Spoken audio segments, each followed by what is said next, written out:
Estimados oyentes, queridos amigos, encendemos las velas. Aquí comienza el candelabro.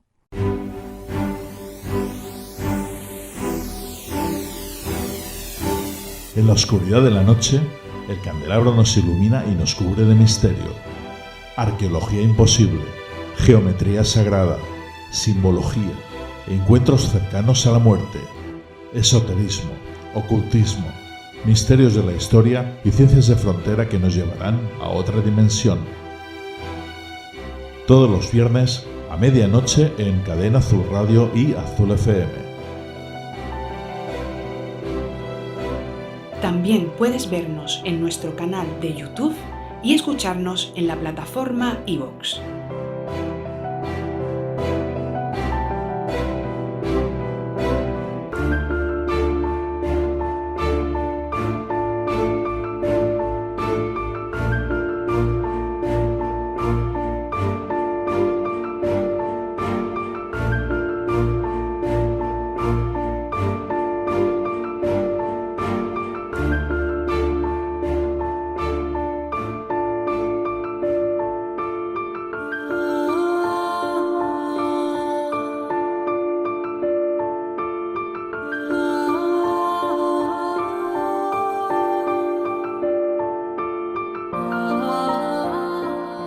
Estimados oyentes, queridos amigos, muy buenas noches. Tengo aquí en mis manos un libro titulado Viaje a Tierra Santa. Un libro de Juan Eslava Galán y Antonio Piñero. Todos conocemos a Juan Eslava, uno de los mejores divulgadores, por no decir el mejor, de la historia de España. Y Antonio Piñero, por supuesto, uno de los más grandes, si no el más grande, referente en el mundo en el tema del cristianismo.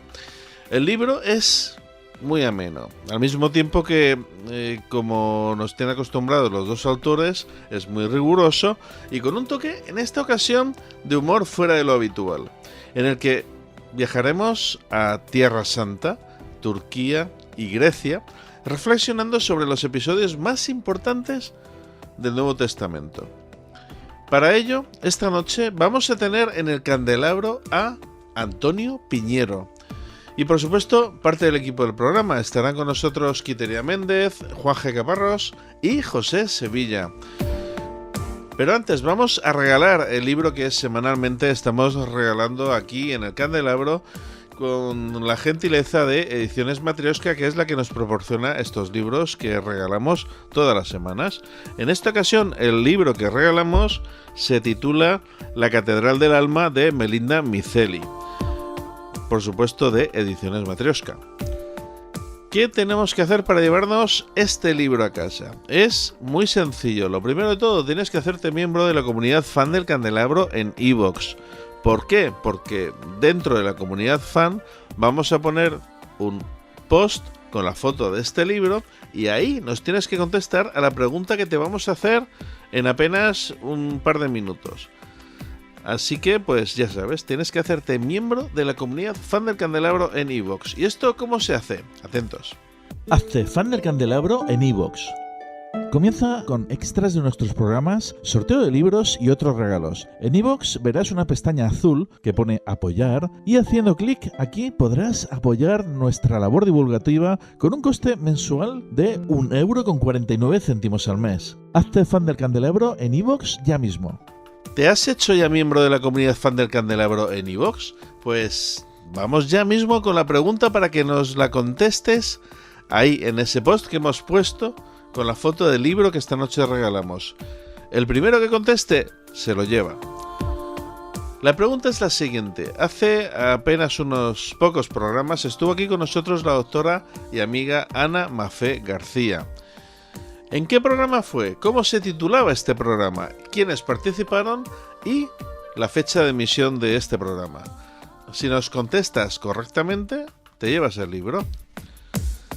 Y ahora ya por fin vamos a pasar a las secciones Habitación 237 con nuestro querido amigo y crítico de cine Antonio Rentero. Y a continuación, la tertulia que todos estamos esperando. Viaje a Tierra Santa. Comenzamos. Estás escuchando El Candelabro.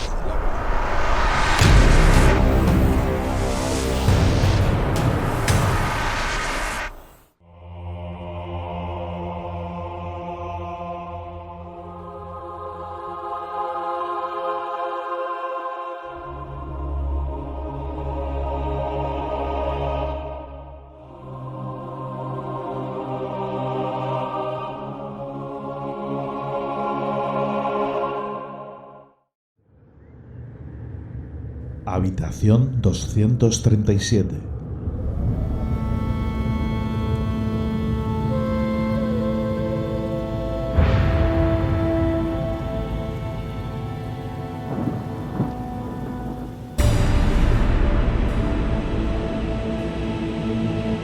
Saludos, Fernando, muy buenas noches y una vez más gracias por esta invitación a que se abran las puertas de la habitación 237 aquí en el Candelabro.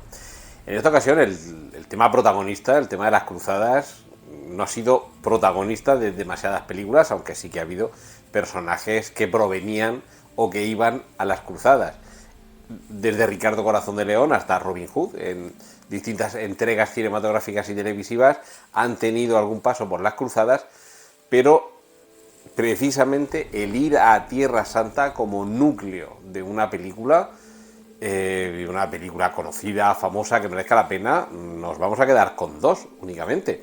Una del año 1935, dirigida nada más y nada menos que por el gran Cecil B. DeMille, aquel que decía que empieza tu película con un terremoto y ya de ahí para arriba, y se trata de Las Cruzadas, tal cual, una historia en la que precisamente con Ricardo Corazón de León marchando a Tierra Santa para recuperar esos lugares, teníamos que era la excusa perfecta, el me voy a por tabaco de la época, para no casarse con la princesa Alicia de Francia. Eso sí, por el camino, y como sucedía también en este tipo de historias y de aventuras, encontraba otro amor, en este caso el personaje de Berengaria, interpretado por la guapísima Loretta Young. Y bueno, a partir de ahí todo se iba complicando, precisamente porque Saladino, el otro gran protagonista de parte de la historia de las cruzadas, raptaba a Berengaria, y a partir de ahí, claro, ya teníamos, como decía Javier Poce la Madre, el drama padre. Pero eso ya digo, en el año 1935, como gran protagonista de una película, el hecho de acudir a las cruzadas, tendremos que esperar hasta el año 2005 para que fuera Ridley Scott quien tomara las riendas de la película El Reino de los Cielos, con una música fastuosa de Harry Gregson Williams y además con un elenco maravilloso. Estáis viendo a través de YouTube por aquí un intruso que se nos ha colado, se llama Canela, y no es un zorro, es una perrita. Pero mientras pasea por aquí, y escucharéis, quienes nos escuchéis a través de la radio sus pasos, quiero también recordar que en esta película, en El Reino de los Cielos, el elenco es de auténtico espectáculo. Orlando Bloom, Eva Green, Jeremy Irons, Liam Neeson, David Thewlis, Brendan Gleeson, Edward Norton o Michael Sheen. Un elenco fabuloso para trasladarnos al siglo XII y precisamente una de las distintas cruzadas, porque no hubo solamente una, como seguro que comentaréis, pero en una de ellas, es la que tiene lugar durante el siglo XII, es en la que se sitúa la acción, en la que el personaje que interpreta Liam Neeson, Godofredo de Ibelin, está comprometido con el mantenimiento de la paz en la zona, y en un momento tan convulso va a emprender la búsqueda de su hijo ilegítimo, el papel que interpreta el joven Orlando Bloom, actor que saltó a la fama interpretando a Legolas en la trilogía del Señor de los Anillos.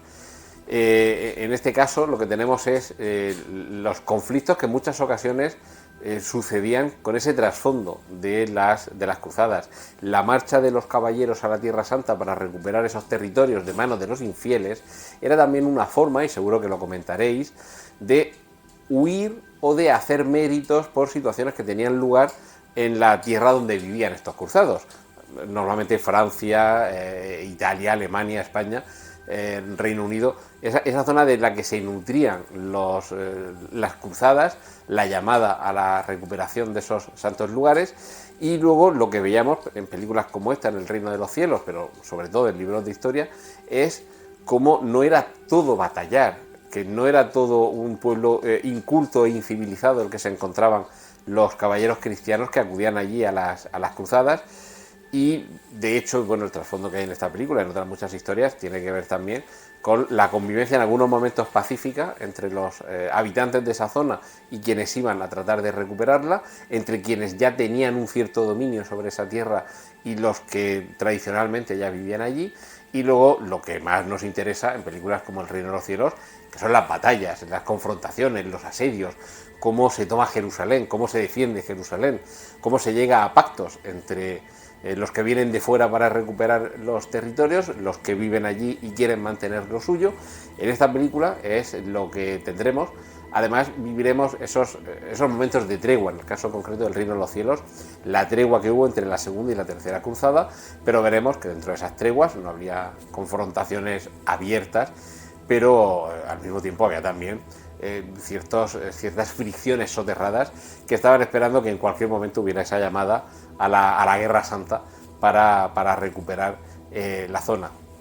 Y luego, por supuesto, y teniendo a Eva Green en el reparto, ¿cómo no vamos a tener una historia de amor?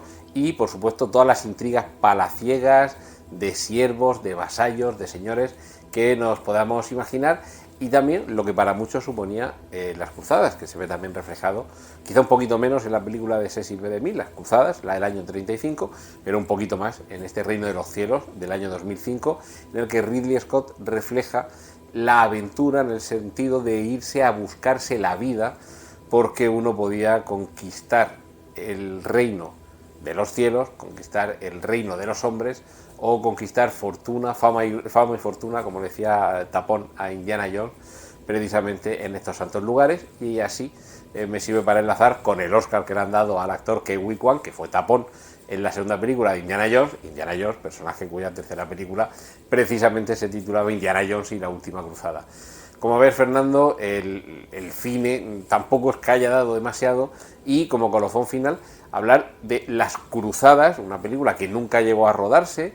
En los años 90 se rumoreó que se podría llevar a cabo, y habría sido una gran superproducción en la que habríamos tenido como director a Paul Verhoeven, grandísimo éxito a raíz de Instinto Básico, y que ya tuvo su parte cinematográfica relacionada con la Edad Media, con Los Señores del Acero, protagonizada por Rutger Hauer, y se decía que podría haber estado protagonizada por Arnold Schwarzenegger, uno de esos proyectos que durante años estuvieron circulando por Hollywood sin que llegara, por desgracia, a materializarse nunca. Así que me imagino que en el futuro todavía habrá algún momento en el que volvamos a tener alguna película de Las Cruzadas, porque ya va tocando, llevamos muchos años sin película de cruzadas. Y poco más, Fernando, esto ha sido lo que ha dado de sí el tema esta semana, y como siempre el agradecimiento para esta invitación a que la habitación 237 forme parte del Candelabro. Un saludo muy afectuoso para ti y para tus invitados y quienes nos escuchan a través de la radio o nos ven a través de YouTube.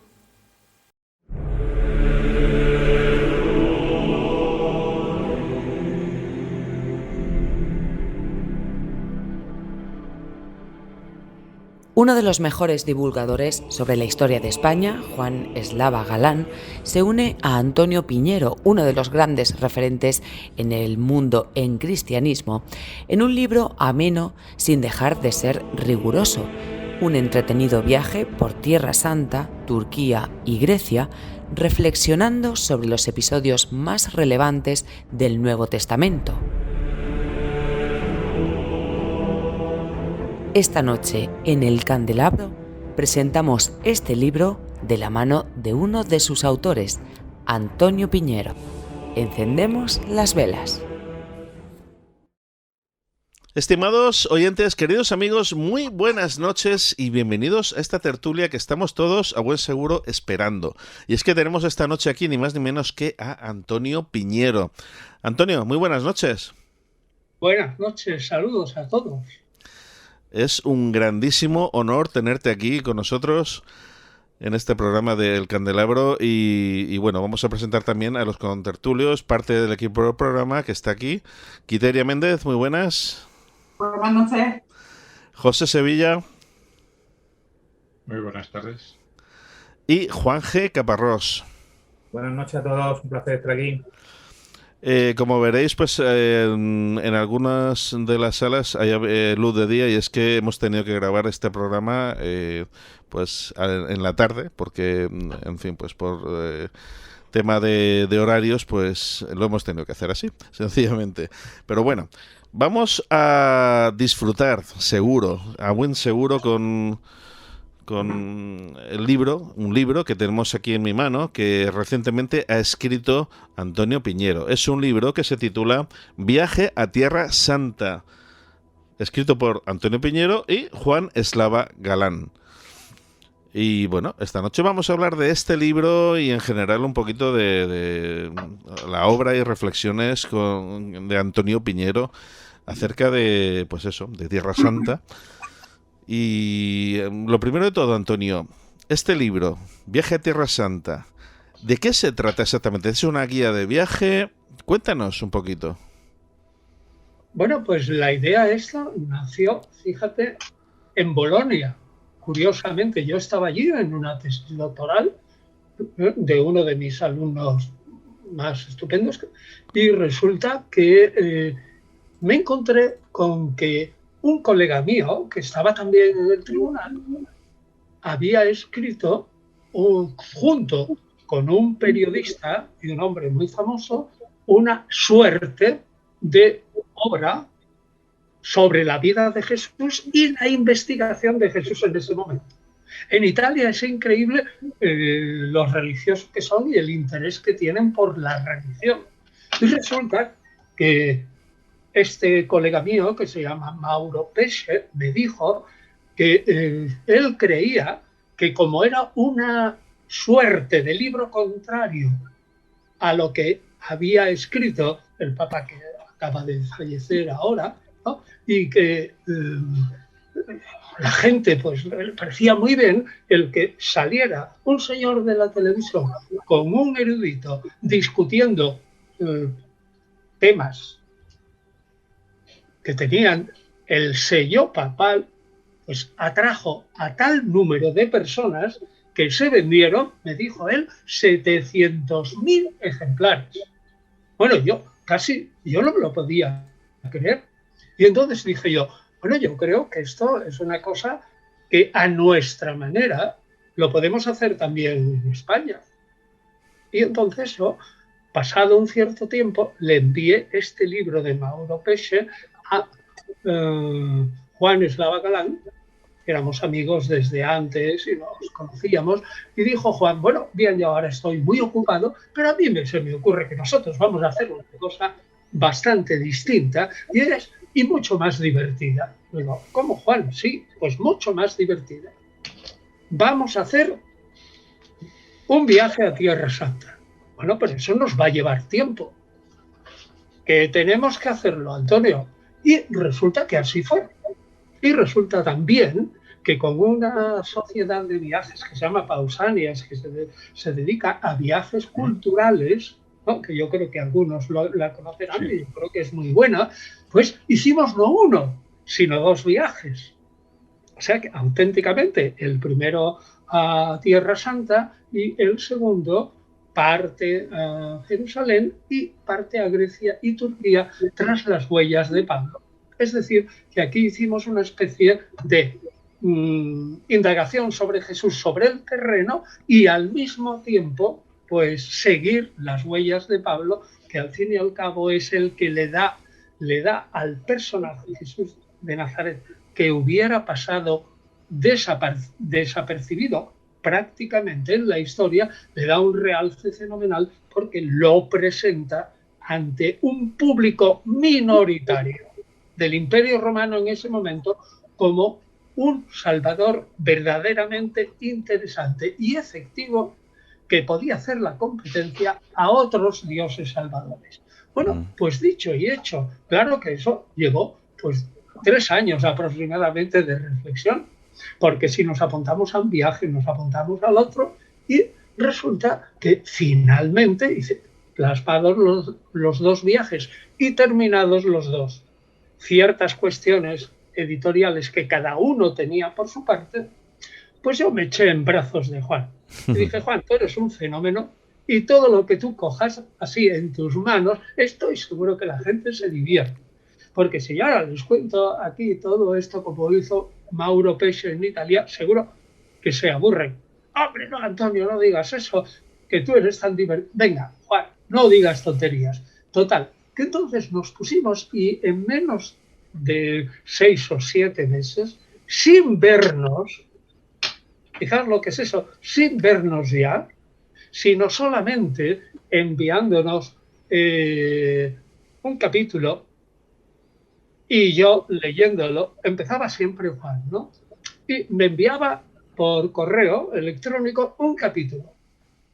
Y en ese mismo archivo yo ponía en rojo todo lo que a mí me parecía de ese capítulo y le añadía, le quitaba cosas y todo eso y tal.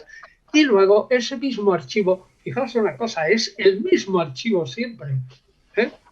Uno por cada capítulo. Y resulta que el archivo iba para aquí, para allá, y algunos capítulos los escribimos, aunque no os lo podáis creer, hasta 6 o 7 veces reescritos. Y cada uno iba aportando lo que le parecía. Pero en todos esos meses, yo creo que eran 7, en fin, no me acuerdo muy bien, ¿no? Pero amplio. Iba y venía cada capítulo un archivo, y venía e iba, y siempre nos divertíamos muchísimo. Y luego ya resulta, bueno, me imagino que Juan también, con Isabel, su mujer, pues le leía las cosas que íbamos escribiendo a María Ángeles, mi mujer, y María Ángeles se reía mucho. Total, que entonces yo vi a María Ángeles que se reía muchísimo. Yo dije, esto va fenomenalmente, fantástico. Y así seguimos, nos animó muchísimo tener un público que era una persona por una parte y otra persona por otra. Y entonces fuimos escribiendo. Y una vez le preguntaron a Juan, oye, ¿te habrá costado mucho escribir esto?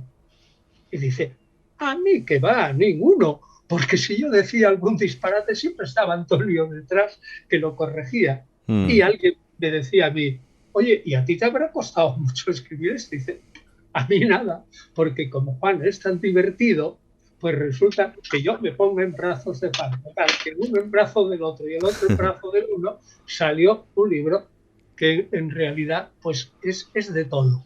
Pues sin duda un libro estupendo que hay que comprar, con dos de los mejores, por no decir los mejores divulgadores de la historia que hay en estos momentos, como son Juan Eslava Galán y Antonio Piñero. Juan Eslava, un gran abrazo desde aquí, desde este programa. Y bueno, antes de pasar la palabra a mis compañeros, quería preguntarte una cosa. Después de años de historia que llevas investigando a fondo todo esto de Tierra Santa, de los evangelios, ¿qué sientes? Así de pronto coges y haces un viaje relámpago, bueno, uno no, 2, a Tierra Santa, a vivirlo allí, todo esto. Bueno, yo había estado antes en Tierra Santa. ¿Habías estado antes? Sí, claro, varias veces, por oficio, ¿eh? Incluso pues he dado allí algunas conferencias y todo esto, y yo he invitado a judíos, amigos míos. Hay que tener en cuenta que el Nuevo Testamento es un libro judío, aunque esté escrito en griego, todo él en griego, y que Jesús es un personaje judío, al fin y al cabo, ¿no? Entonces ir a la Tierra Santa. Y ahora, lo que dices tú de la emoción es totalmente verdad. Mira que llevo años y años y yo había ido allí, pero cuando empiezas ya a decir esto se va a plasmar en un libro para el pueblo, sientes un hormigueo tremendo. Es que Israel es una tierra donde levantas una piedra y hay una historia. Es decir, tiene detrás toda esa historia antigua de la Biblia, ¿no? Que parte es historia, sin duda alguna, y parte también es literatura fantástica del pueblo, y parte también es teología, en fin, como se quiera ver. Total, que eso es una emoción. Claro. Sí. Debajo, de verdad lo digo, debajo de cada piedra en Israel te salta un relato. Es tremendo. O sea que eso nos impactó mucho. Bueno, de hecho, el libro, como lo habéis visto, tiene un montón de fotos dentro.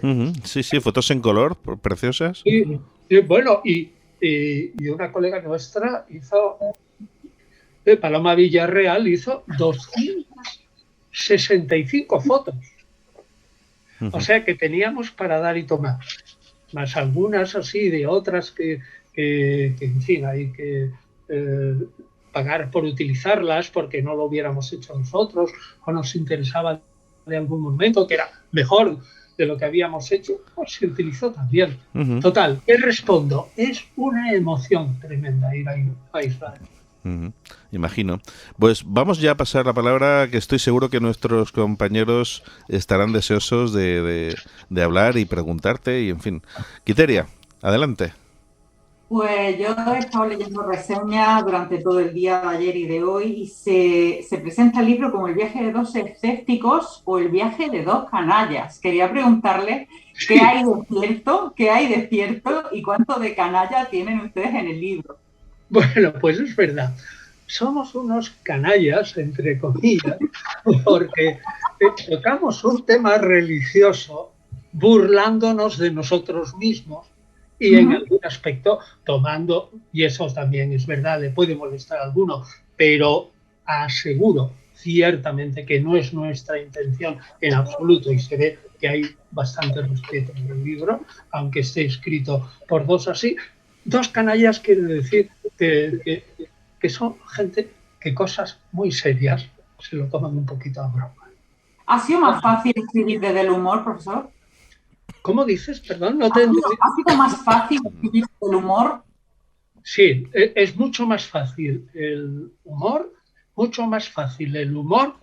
que lo serio. Mucho más fácil. Y alguien dirá, al revés, es mucho más difícil el humor que lo serio. Bueno, pues yo no lo sé. Yo llevo ya tantos años con lo serio que tomarlo con humor para mí era fantástico. Y recuerdo lo que decía Paloma. Durante el viaje, y hacían las fotos. Haced el favor de dejar de decir tonterías, porque me estoy riendo, se me mueven las manos y no puedo sacar las fotos.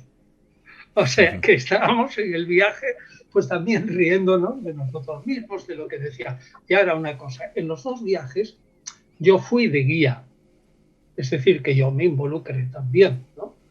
Y parte de todo lo que decía ahí a la gente, claro, como teníamos otros colegas, son viajes reducidos, 20, 25 personas, 30. A Pausanias no le gusta que vaya más de 30. A veces quizás un poco más, ¿no? Llenar un autobús, dejando algo vacío. Y resulta claro que la gente pues se lo pasaba muy bien. Muy bien, muy bien. ¿Y los dos escépticos? ¿Por qué? ¿Por qué dos escépticos? Porque los dos somos escépticos. Yo lo he dicho sinceramente que yo me defino como un filólogo, historiador, escéptico y agnóstico, pero respetuoso. Y el historiador, como he dicho 1000 veces, si es verdaderamente historiador, te puede contar una cosa muy amablemente y él no está creyendo en la parte sobrenatural de la cosa, pero pone los hechos tal cual que cree que pueden ser históricamente, ¿no? Entonces, ese historiador no intentará ni denigrar lo que cuenta en la parte sobrenatural, ni tampoco hacer propaganda de ello, ni mucho menos intentar convencer a la gente para que abandone su fe. Eso es absurdo desde un punto de vista de un historiador. El historiador debe decir, mire, a mí me parece que esto es así. Y luego usted piense lo que quiera. Hombre, ya le digo que si sometes la religión a crítica, es evidente que a muchas personas pues eso le puede molestar, ¿no? Yo lo admito. Profesor, ¿diríamos que religión y ciencia están peleadas? Oye, yo no soy sordo, sino en parte, no del todo. Y yo es que no te entiendo bien, a ver, que no me oye bien. Digo, si en el contexto en que nos estamos moviendo, religión y ciencia estarían peleadas siempre. ¿Siempre? Bueno, sí, te he entendido bien. Y perdona que esté un poco atontado con la sordera. No. Bueno, mira, religión y ciencia para mí son dos campos distintos. Hablo de ciencia de la historia. Ya no estoy hablando de astrofísica, porque yo no entiendo de astrofísica. Sí puedo entender algo de filosofía. Bueno, yo hice la carrera de filosofía, pero, bueno, de teología no entiendo mucho porque yo no estudié teología. Ahora, es necesario, si te ocupas del Nuevo Testamento, ¿no?, pues aprender algo, ¿no? Bueno, pues yo creo que son dos campos tan distintos que se puede decir que no se tocan, ¿eh? Para mí, una cosa es lo sobrenatural y yo no me meto en eso, y otra cosa es la ciencia de la historia. En ese sentido, a lo mejor soy radical, ¿no? No, yo tengo la misma opinión. José. Bueno, yo el libro, a mí me gustó bastante. Lo leí el año pasado y yo, de tema editorial, yo haría un pack de este viaje a Tierra Santa y la Biblia contada para escépticos de Slava Galán. Un poco por el tono en el que están escritos santos. Pero claro, a mí me gustan especialmente el título de algunos de los capítulos que tenéis, como es, por ejemplo, el de Cardenales de Roma y Hematomas de Israel, que me ha parecido un título realmente entretenido.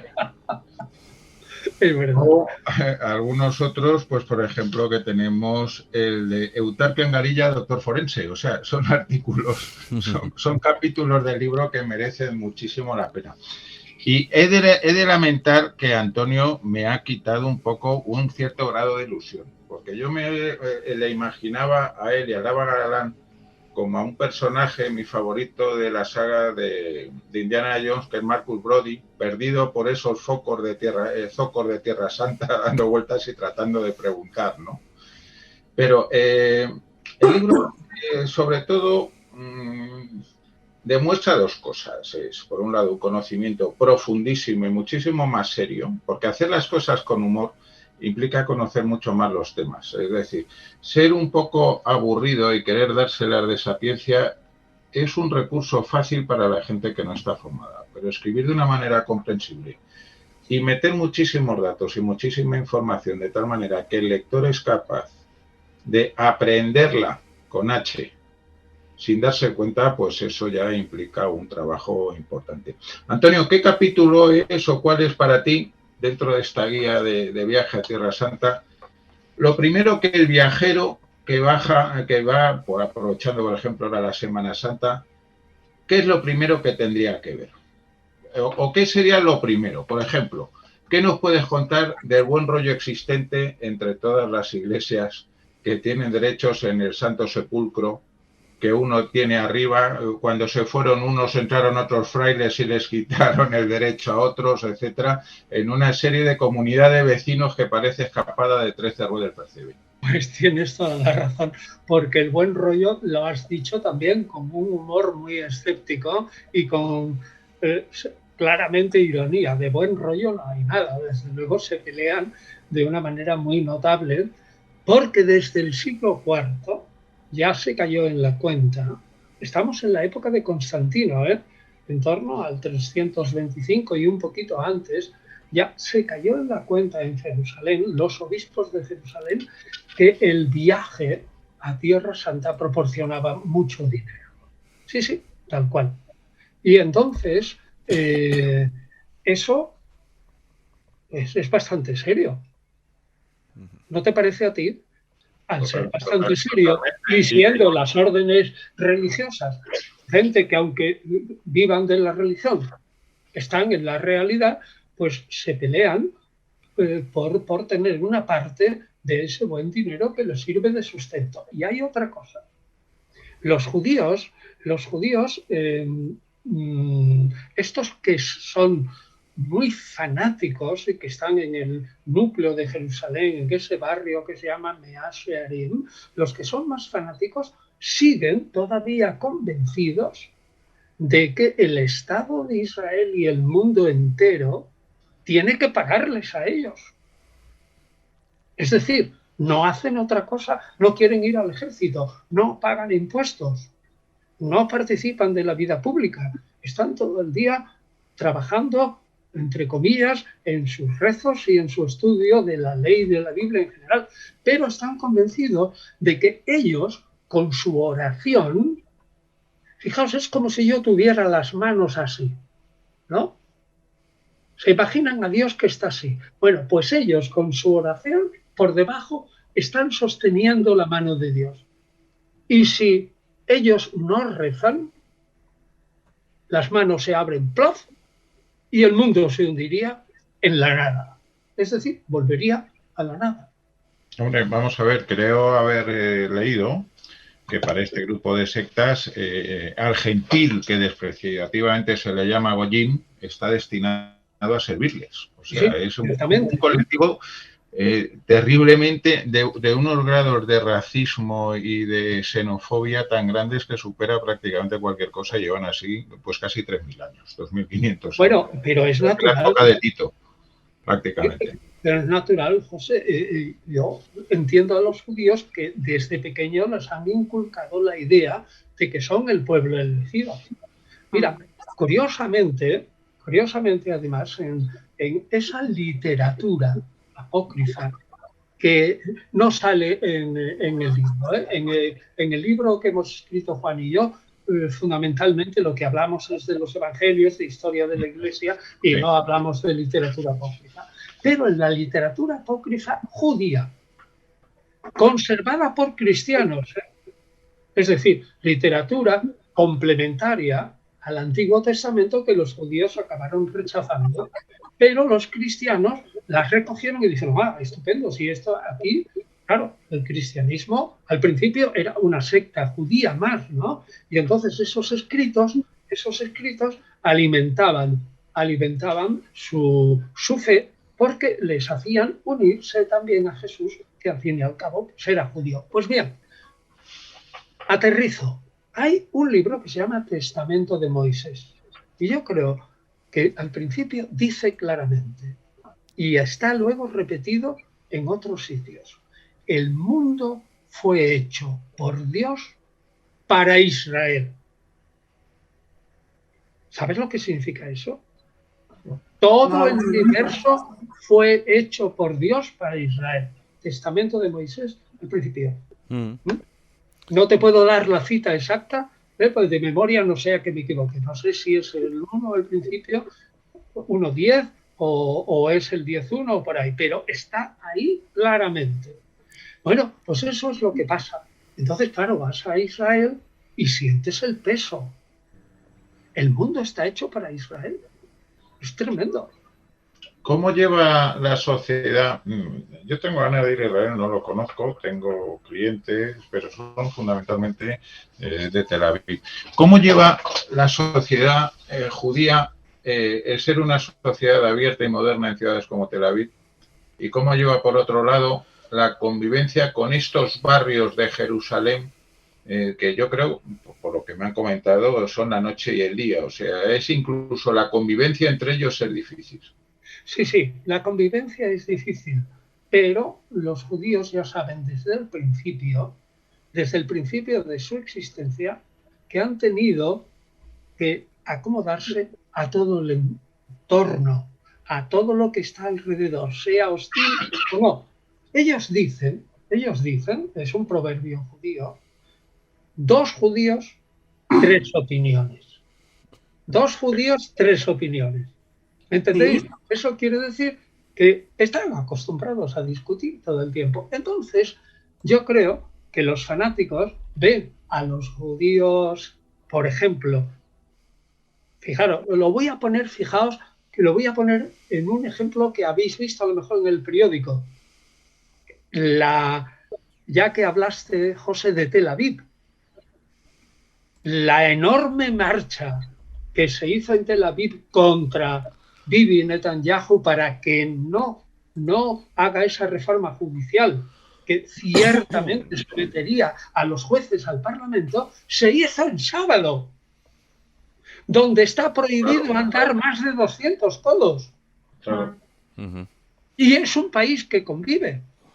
Pero tú sabes lo que ocurre, o sabéis, que el judío ante todo es un pueblo y es hijo del pueblo. y sabe perfectamente que lo importante es ser hijo de ese pueblo, aunque pienses de una manera. En tiempos de Jesús, los saduceos no creían en la vida eterna. Los saduceos eran enemigos ideológicos de Jesús, no los fariseos.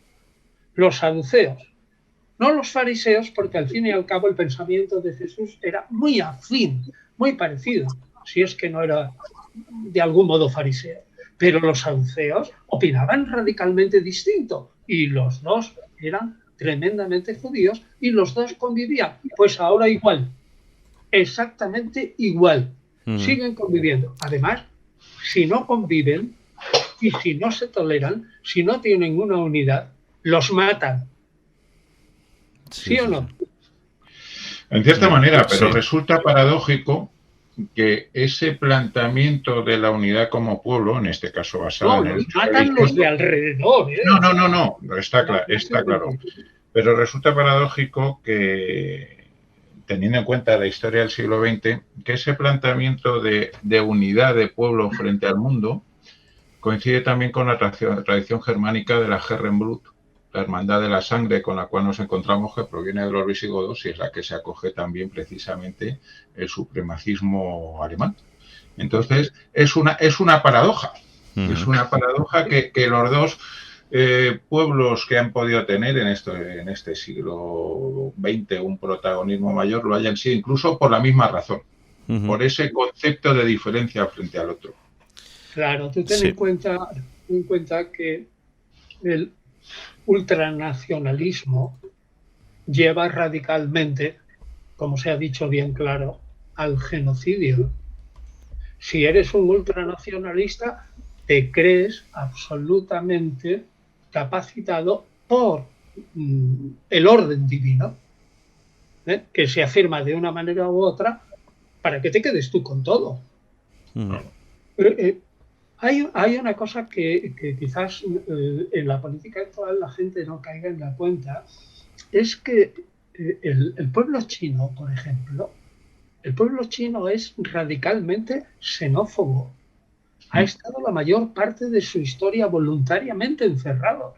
Hizo la Gran Muralla China y desde el siglo XIV aproximadamente, cuando una gran armada probablemente llegó hasta cerca de Gibraltar, pues a la vuelta, cuando le dijeron que había otro mundo, el emperador ordenó que se quemara la armada y que se cerrara el mundo chino en sí mismo. Eso pasa también. El chino también es xenófobo. ¿Y por qué? Porque tiene una cultura que dicen que es milenaria, absolutamente distinta a la occidental y superior. Bueno, pues ahora trasládalo al mundo judío o al mundo alemán o algo así, que tiene su cultura. Lo que nos importa es, en este caso, por el libro Viaje a Tierra Santa, es el ámbito judío, y estoy hablando de esa teología de pueblo. Lo llevan en la sangre. Hay montones de judíos que son agnósticos, la inmensa mayoría, sin embargo, guardan el sábado. Sin embargo, son incapaces de comer un cerdo, al menos en Israel, ni zamparse un vino con unos langostinos o con unas gambas. Son incapaces. Y a lo mejor no creen en Yahvé, pero pertenecen al pueblo y saben que en el momento en que dejen de pertenecer al pueblo, de una u otra manera, como dije antes, les va la vida.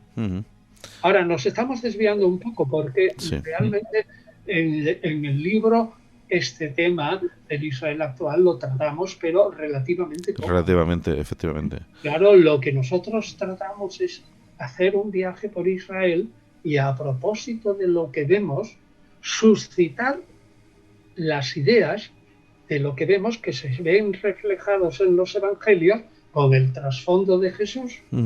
Y ahí está la parte del historiador, decir, bueno, pues todas estas historias, cuyo trasfondo es el Antiguo Testamento, verdaderamente, o sea, lo que deberíamos llamar Biblia hebrea, pues todo esto es parte legendario y por lo tanto hay que tomarlo como leyenda. Sí que es cierto que el conflicto árabe-israelí está muy presente en todo el libro, ¿no?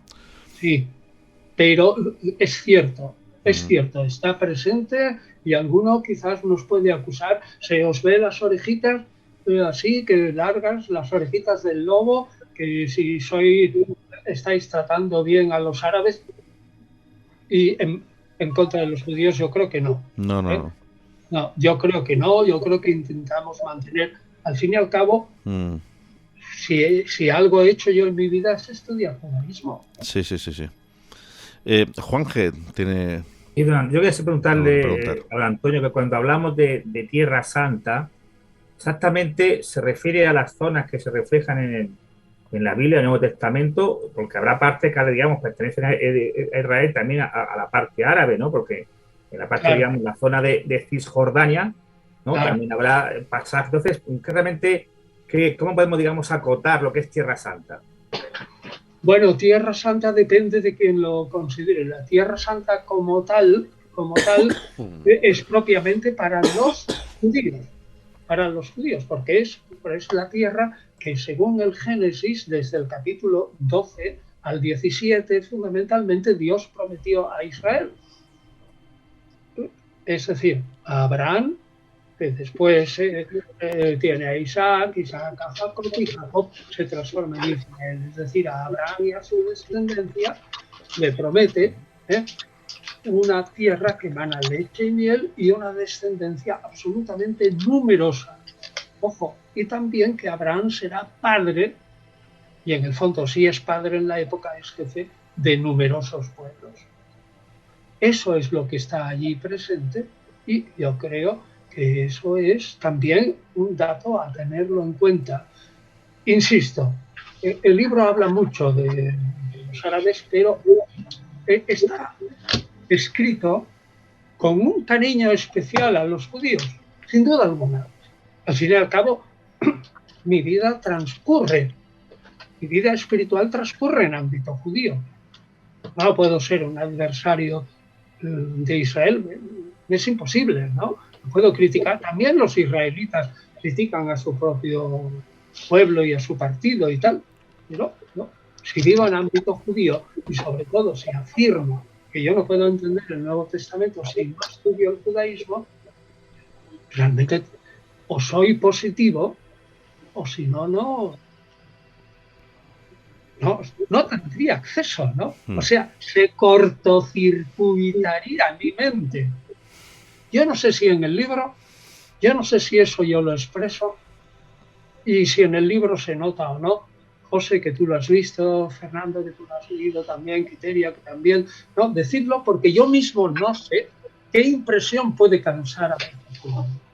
El libro denota un cariño profundo a la tierra, a la historia, y además lo transmite de una manera muy grande. Y sí, efectivamente, quizás nos hemos ido un poco al tema, pero es porque es un tema complejo. Tenemos todos una visión de Tierra Santa, la que se nos ha enseñado, y tu libro es que nos baja muy a pie a tierra, ¿no? Es como cuando va la gente por Jerusalén y le dicen, sobre estas calles caminó Cristo, y dice, bueno, sí, 3 metros más abajo, ¿no? Pues por ejemplo, en la Vía Dolorosa. Ese tipo de cuestiones con las que nos encontramos, pero es un libro, desde luego, muy, muy, muy interesante. ¿Qué es, Antonio, para ti, la faceta en la cual crees que difiere más la realidad de lo que pasó, de lo que nos cuentas en el libro, de lo que se nos ha contado tradicionalmente? ¿Qué faceta de toda esta historia? La faceta que creo que es el núcleo de la diferencia entre lo que pasó realmente, es decir, lo que es el núcleo de la historia y lo que luego se ha hecho de él, es el proceso de la magnificación, elevación y divinización de Jesús. Lo cual, en el fondo, arranca a Jesús de su judaísmo originario. Porque el judaísmo, en el siglo II de nuestra era, en el momento en que cayó en la cuenta que esos judeocristianos, que eran hermanos suyos, se estaban pasando de la raya en considerar divino al Mesías, inmediatamente se apartaron y esas cualidades que se le da a un Mesías divino, es decir, que es la palabra de Dios, la mano derecha de Dios, la acción de Dios sobre el mundo, enseguida la transforman en el inicio de la cábala, en modos, en maneras de hablar de Dios. Es decir, lo que es nuclear es haber arrancado a Jesús de su ámbito puramente judío, que en todo caso al final de su vida se declaró el Mesías de Israel, pero Mesías judío, y haberle transformado en un Salvador universal que no es admitido por los judíos mismos. Ese proceso de magnificación y de divinización creo que es el núcleo que separa la historia de la teología posterior. Quiteria. Pues yo quería dar unos pasitos más para atrás, que me habéis llevado muy adelante, quiero dar unos pasitos más para atrás. Quiero volver al libro. En el libro, en el inicio, se presentan a dos personajes. Uno es Antonio, que yo parece que lo identifico con nuestro invitado, y el otro, ¿cómo se llama? Tiene un nombre que me ha fascinado. Bonoso. Es que los santos... Bonoso es un santo, ten en cuenta que Juan... Bonoso. Le iba a preguntar. Sí, pero Bonoso es un santo cristiano, es uno de los mártires. No lo había escuchado nunca. Ah, no, bueno, bien, pero vamos, si tanto Isabel Castro y la mujer de Juan Eslava Galán han escrito sobre los mártires de su tierra, Arjona, en Jaén, un libro maravilloso, y ahí se cuenta la historia de los mártires de Arjona, lo que pudieron ser en un principio y lo que se ha hecho en la historia. Pues es al principio, él empezó a pensar, hombre, yo me puedo, si Antonio es Antonio, pues yo me puedo llamar Juan. Pero al mismo tiempo, como es el narrador de la parte de la trama, llamémosle novelística, ¿no? Bueno, que no es una novela, sino un relato ameno de viajes en la parte más literaria, dijo, si yo me presento también como Juan, veo que pierdo un poquito de distancia. Pierdo la necesaria distancia. Y por eso adoptó el nombre Bonoso de uno de los santos de su tierra. Perfecto. Y él es el que decide hacer el viaje. Pues tiene una crisis. Él es el que decide hacer el viaje. Sí, sí, sí. ¿Cuál es el motivo que va a hacer el viaje? ¿Cuál es el motivo? Sí. Bueno, el motivo, dice él al principio, que es robustecer su fe y a ver si es de verdad.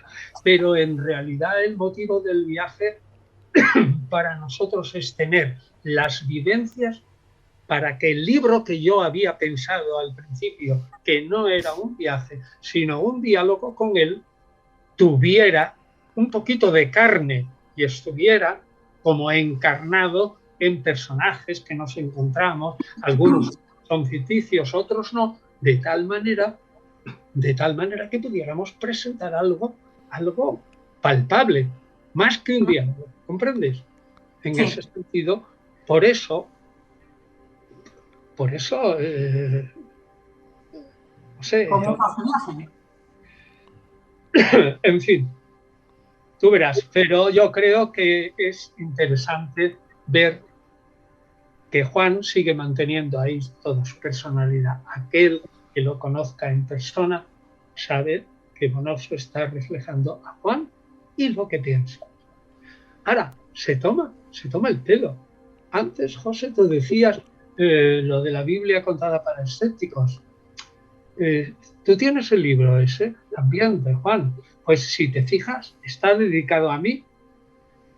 Y es que yo, ese libro, que Juan se sentía inseguro, me lo dio a mí, hombre, para que lo corrigiera. Yo no sé si la palabra corregir es delicada o no, pero yo lo cambié en algunas cosas, le dije un montón de cosas y entonces él pues me lo dedicó a mí. Es decir, que es como un complemento, de este viaje. Pero Juan se muestra tal como es. Un hombre profundamente agnóstico, pero que vive la vida con inmensa tranquilidad. Está de pie en la vida. Es decir, no está agobiado por qué va a pasar al final y qué me ocurrirá. Y son problemas que él dice, yo no me los puedo plantear porque no tengo solución.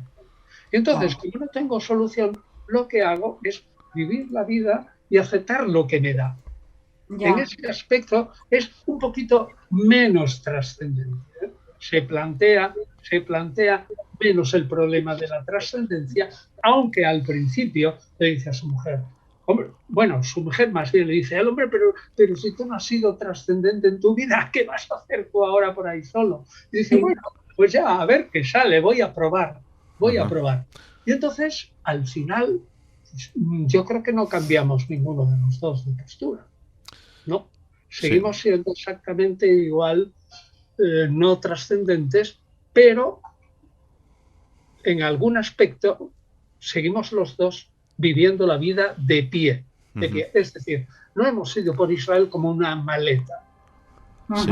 Juanje. Hemos reflexionado. Yo quisiera preguntar el tema de que estáis hablando, de los dos personajes, en este caso reales, Antonio y Bonoso, que también se definen como dos hijos de Sefarat. Entonces quisiera que don Antonio nos definiera exactamente Sefarat, que es el nombre que se le daba a los judíos, tanto a España como a Toledo. También es este sentimiento de cómo llega allí. Ahí es la comunidad sefardita, tiene allí, digamos, presencia, importancia. Sí, ciertamente tiene, pero menos, y cada vez menos, en el sentido de que el lenguaje, el ladino y todo eso se está perdiendo. Ten en cuenta que los judíos sefarditas siempre han sido más pobres que los askenazíes, que sobre todo venían de Alemania. Bueno, los que venían de Rusia quizás eran tan pobres como los hispanos, aparte que los judíos hispanos prácticamente se fueron con lo opuesto, ¿no?, de España. Hombre, teóricamente se les permitió llevar sus posesiones, pero claro, en la época no podías llevar muchas cosas, ¿no? Ni había tampoco grandes bancos en la zona donde la diáspora y se fueron como para transportar una buena cantidad de dinero, si es que la tenían. Pues bien, no hemos visto muchos rastros o restos de sefardíes en Israel y no nos lo hemos planteado. Es decir, hemos considerado ahora que los sefardíes y los askenazíes, en cuanto que religiosos y fanáticos, ya forman una unidad en sí mismo que se contrapone solo al que pertenece al pueblo, pero es de Tel Aviv, por ejemplo, y del entorno. Es decir, que en el fondo son agnósticos y yo te diría que ateos, ¿no?, que no creen en nada, ¿no? Pero el pueblo. Así que respondo directamente. No hemos percibido de una manera estricta ni lo hemos buscado la herencia de Sefarad, porque nuestra estancia para buscar la herencia, por ejemplo, sería ir a Estambul, ¿no?, y encontrar allí los sefarditas y todo eso. Pero eso nos desviaba de la ruta de Pablo, claro. Yo quería decirte una cosa, y es que, bueno, una vez que he leído este libro que tengo aquí en mis manos, que es un libro, bueno, para mí enorme, además de que es enorme porque son 400 páginas. 400, no, son 455. 450, o sea, es increíble. Sin las fotos. Sí. Pero y en un claro lenguaje, un tono humorístico y ameno, en fin, muy fácil para el lector, me he encontrado que condensas aquí con continuas reflexiones que vas lanzando, pues todo prácticamente toda tu investigación de todos estos años, ¿no? Nos podemos encontrar incluso pues reflexiones como quién fue el verdadero maestro, si Jesús o Juan del Bautista, o que son grandes reflexiones, o la liberación de Barrabás, dices que es absolutamente imposible, en fin, cosas que la verdad me llama mucho la atención. Y bueno, precisamente esto... Tienes razón, Fernando, pero es que en el fondo también el libro va de quién es Jesús. Sí. O quién era Jesús, ¿no? Como judío. Y va también de los orígenes de la evolución del cristianismo. Aunque yo no sé si te has fijado en una página en la que habla un poco humorísticamente de la Trinidad. Sí. Habla ahí un teólogo y lanza una parrafada y dice, y yo pregunto, ¿bien? ¿Y quién es ese teólogo? Y dice, un tal Eslava. Y yo digo, no es un teólogo serio.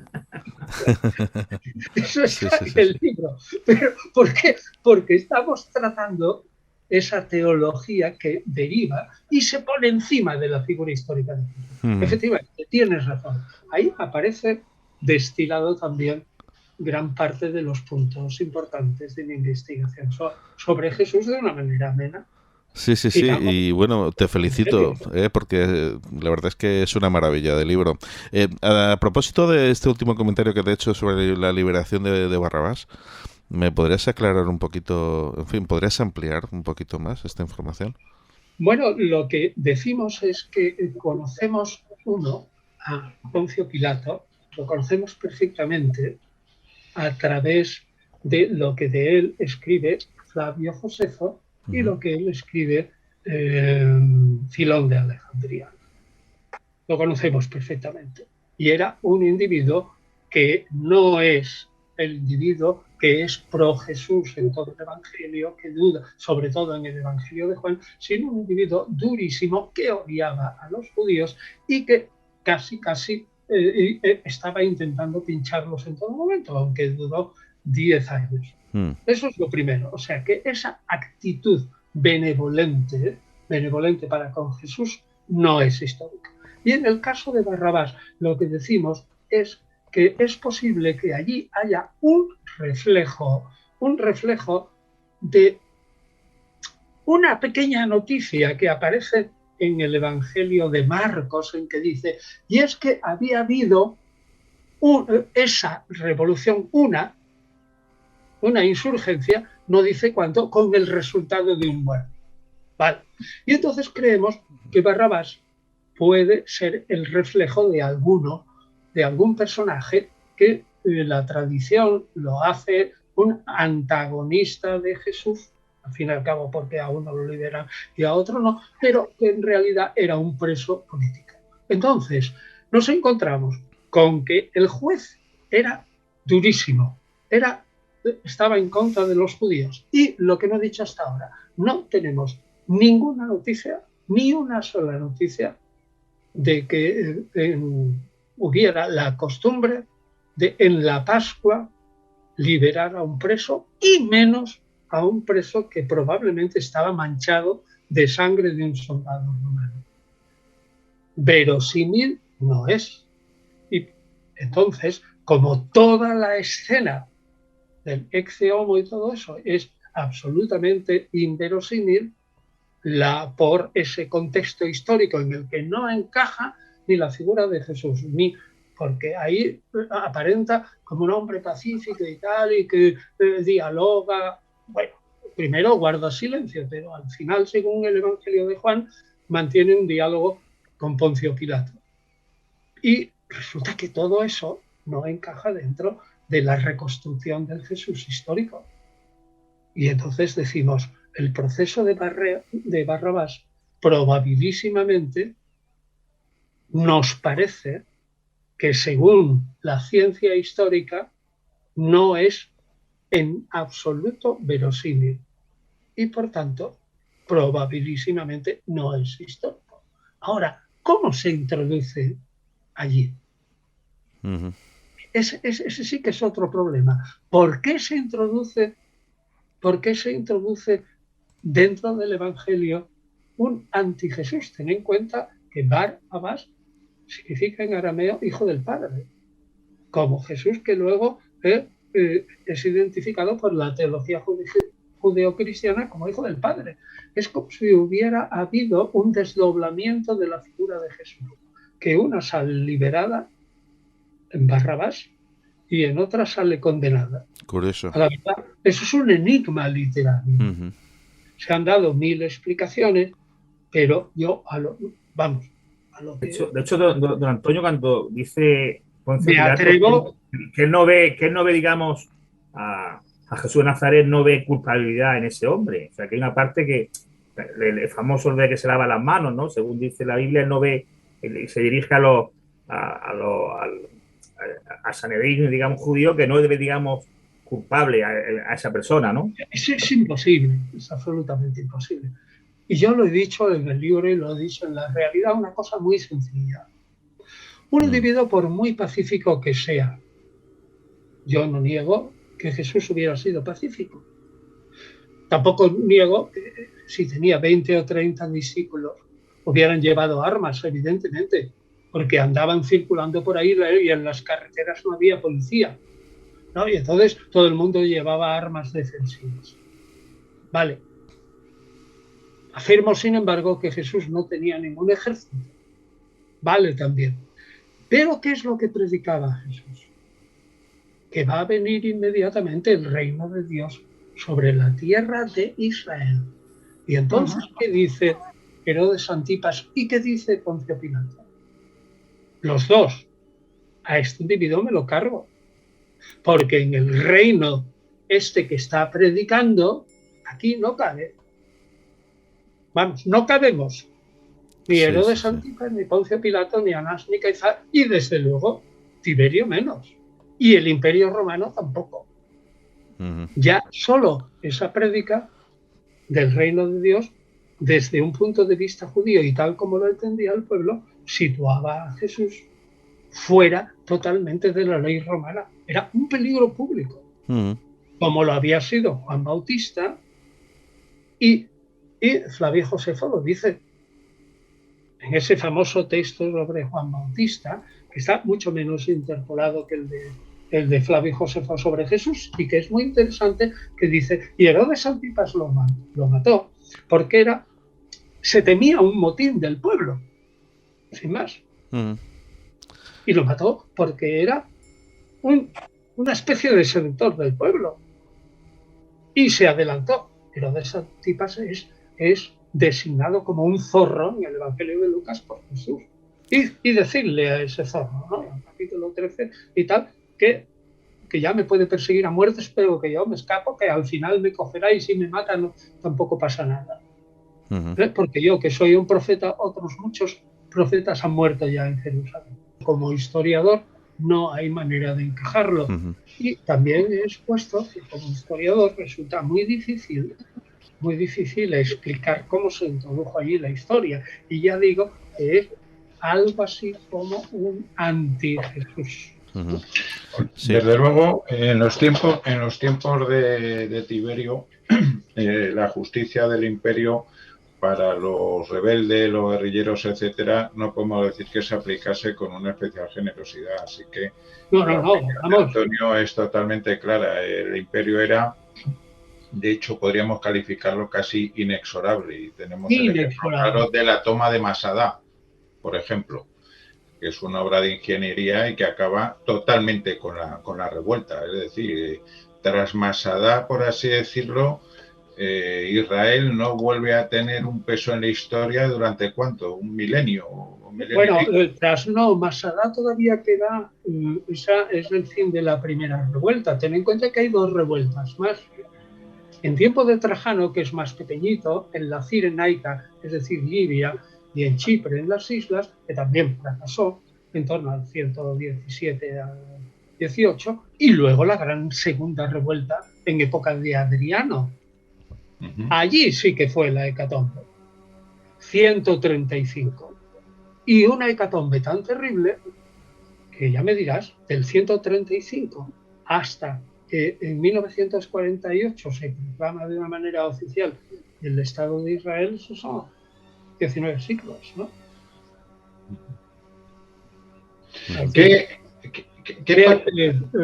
Os quiero decir que yo estoy encantado de estar con vosotros, pero sabéis que me tengo que ir, ¿eh?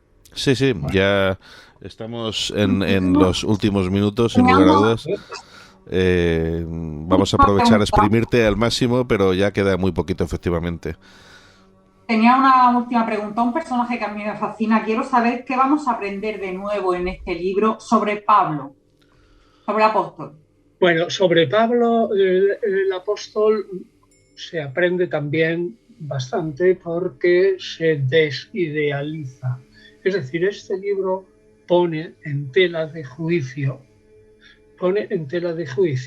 la figura de Pablo en Hechos de los Apóstoles. Ya.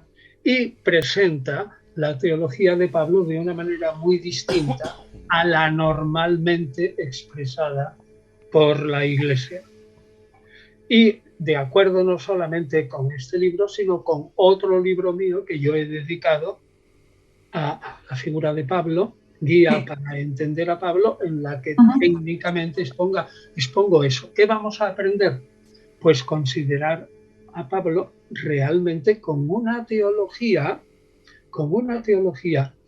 judía, sin duda alguna, con una interpretación que pone los fundamentos para la futura divinización de Jesús, pero que en el fondo Pablo, en el fondo y en la forma, no intenta fundar religión nueva alguna, porque él estaba convencido de que el fin del mundo acababa en un mes, en un día, en un año o en dos, en esa misma generación, mientras él estaba vivo. Y por lo tanto no tenía más interés, y eso es lo que aprendemos, a que Pablo quería vivir su judaísmo a la luz de algo que no admitían sus colegas judíos. Decía él, empecinados, ¿no? Que no admitían que Jesús era el Mesías porque había muerto infamantemente en la cruz. Entonces, al considerar a Pablo como un judío que estaba totalmente convencido del fin del mundo inminente y que tampoco quiso fundar una religión nueva, ya con eso te puedes imaginar que estamos diciendo cosas bastante distintas de lo que se suele decir de la teología de Pablo. Y no me quiero meter más aquí porque habría que explicar muchísimo que en el fondo Pablo es la culminación de un judaísmo. Siempre he dicho, los judíos ya han reivindicado la figura de Jesús de Nazaret. Sí, histórica y literariamente, los judíos cultos, pero falta todavía por reivindicar la figura de Pablo. Pablo. Sí, y como judío. Y ahí decimos, Pablo realmente era un judío integral y no quiso otra cosa que vivir y morir e ir al cielo inmediatamente como un judío, pero que creía en el Mesías. Nada más, eso no va en contra del judaísmo, sino todo lo contrario. Pablo lo presentamos como un judío que jamás dijo a ningún judío, tú tienes que dejar de circuncidar a tus hijos varones por haber creído en el Mesías. Nunca jamás. Sino que dijo todo lo contrario. Sigue siendo judío y cree en el Mesías. Y le añades a tu judaísmo la potenciación de la ley del amor del prójimo en la ley del Mesías. Y eso se nota también en el libro, claro, porque hablamos de todo eso. José Sevilla, tu última cuestión o pregunta, en fin, pues, palabras. Bueno, en relación al libro, ¿cuál crees tú que es lo que más puede ser interesante para visitar al viajero español que vaya a Tierra Santa? ¿Qué zona es la que crees tú que va a disfrutar más o que le puede resultar el mayor interés? Sin duda alguna es Jerusalén. Sin duda alguna. Con todos los problemas que tiene, Jerusalén es otro mundo. Mira que nos hemos metido mucho por Galilea, los kibbutz y todo ese entorno, que era el entorno de Jesús. Pero lo que no puede dejar es de visitar Jerusalén a fondo. A fondo. Y luego, naturalmente, en Jerusalén, saltar a Galilea. El lago de Tiberíades, sobre todo por el norte, que es el entorno de Jesús. Lo que está más cerca de Siria, más cerca de Fenicia, porque así Jesús, si querían, diciéndolo muy claramente, los esbirros de Herodes Antipas, echarle el guante, él daba un salto y entraba o en la Decápolis, o en Cesarea de Filipo, o en Fenicia, y se escapaba. Entonces, esa zona es muy importante. Pero yo, desde luego, Jerusalén para mí es más. Jerusalén es una vivencia imborrable. Juanje, última cuestión. Muy brevemente, quería preguntarle a Antonio, realmente, si hay algo nuevo sobre que se sepa sobre la pasión y muerte de Jesús, de alguna versión histórica nueva, o lo que se nos ha contado realmente se acerca más a la realidad, o solamente también con eso mucha literatura. Bueno, la versión histórica de la realidad de la pasión la he expuesto en un libro que se llama La verdadera historia de la pasión, que creo que está vivo, hasta algunos han dicho está descatalogado, no lo creo. Son libros de la editorial Edaf y se siguen vendiendo. Es una edición con Eugenio Gómez Segura y ahí yo cuento, no con demasiada crudeza, cómo creo que es la verdadera historia de la pasión. Se sabe perfectamente que la historia de la pasión es bastante distinta a cómo la cuentan los evangelios, pero este no es el momento. Tendríamos que dedicar un gran tiempo a ese tema. Bueno, pues entonces, Antonio, última pregunta por mi parte y terminamos, ¿vale? Solamente una pregunta. ¿Qué te gustaría que la gente que nos está escuchando, viendo, en fin, los radioyentes, espectadores, que se llevaran sobre este libro después de leer El viaje a Tierra Santa? Pues me encantaría que les surgiera la idea que debemos escribir otro libro sobre los... Hombre, eso por supuesto.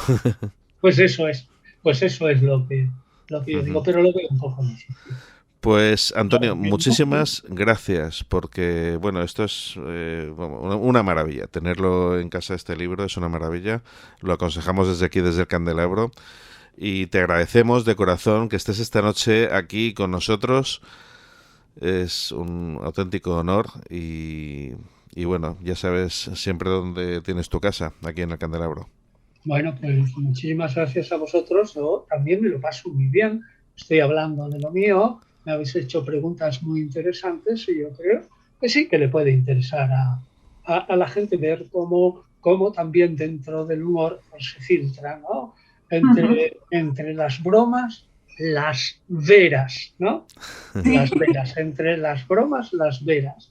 Y ahí está el kit de este libro. Pues... Un libro divertido, pero que enseña muchísimo. Yo diría, si vas a ir a Israel, tienes que leer este libro. Pues muchísimas gracias. Tan solo queda recordar a los radiantes espectadores rápidamente que nos pueden contactar. Lo podéis hacer a través de nuestras redes sociales, Facebook, Twitter. Tenemos un grupo de Facebook, una página de Facebook. Y también podéis contactar a través de nuestro correo electrónico info@elcandelabro.es.